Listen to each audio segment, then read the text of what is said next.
ధనత్రయోదశి రోజున మేషరాశి వారు ఎలాంటి విధి విధానం పాటించడం వలన మన ఇంట్లోకి లక్ష్మీదేవిని స్వాగతం ఎలా పలకాలో ఈ వీడియోలో సవివరంగా సంపూర్ణంగా తెలుసుకుందాం.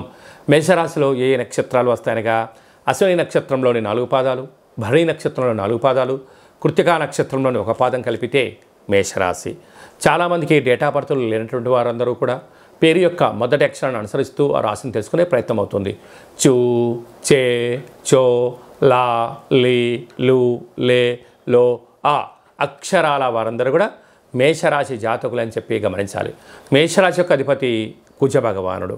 వీరికి 2వ స్థానంలో గురువు, 3వ స్థానంలో కుజుడు, 6వ స్థానంలో కేతువు, 7వ స్థానంలో బుధాదిత్య రాజయోగము, రవి బుధుల సంచార స్థితి, అష్టమంలో శుక్ర భగవానుడు, లాభంలో శని భగవానుడు, వ్యయంలో రాహు సంచార స్థితితో కూడుకున్నటువంటి ఈ దంతేరాస్ ధనత్రయోదశి రోజున మనం ఏం చేయాలి అన్నట్లయితే ఇంటినల్లా శుద్ధి పెట్టుకొని ఇంటికి ఒక మామిడాకులు కొబ్బరికాయలు ఏర్పాటు చేసుకొని ఇంటి గుమ్మం దగ్గర సంపూర్ణమైనటువంటి గోధుమ పిండితో కలిపినటువంటి ప్రమిదలను రెడీ చేసుకొని ఇంటి గుమ్మాలకు ఇటువైపున అటువైపున గోధుమ పిండితో ఏర్పాటు చేసినటువంటి 7 రంగులు అంటే 7 అంటే కొబ్బరి నూనెను కానీ, ఆవ నూనెను కానీ, ఆముదాన్ని కానీ, నువ్వుల నూనెను కానీ, అవశ నూనెను కానీ ఇలాంటి 7 రకాలు కలిగినటువంటి నూనెను పోసి ఇంటి గుమ్మాల దగ్గర దీపాన్ని పెట్టాలి.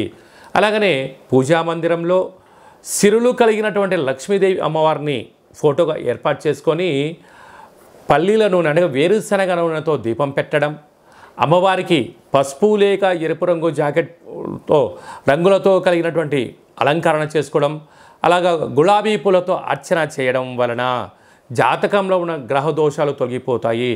అలాగే అమ్మవారి దగ్గర అఖండ దీపాన్ని వెలిగించేటువంటి కాల సమయంలో కింద అష్టదళ పద్మాన్ని వేసి గుమ్మడికాయను సగభాగాన్ని కట్ చేసి కూష్మాండ దీపాన్ని ఏర్పాటు చేసుకొని ఈ యొక్క దీపాన్ని నవధాన్యాల పైన ఉంచుకొని పూజ చేసినట్లయితే రుణ సమస్య, రోగ సమస్య, కుజదోషము, సర్పదోషము, నాగదోషము లాంటివి తొలగిపోయి లక్ష్మీదేవి కాశీలు కలుగుతాయని చెప్పి గమనించాలి.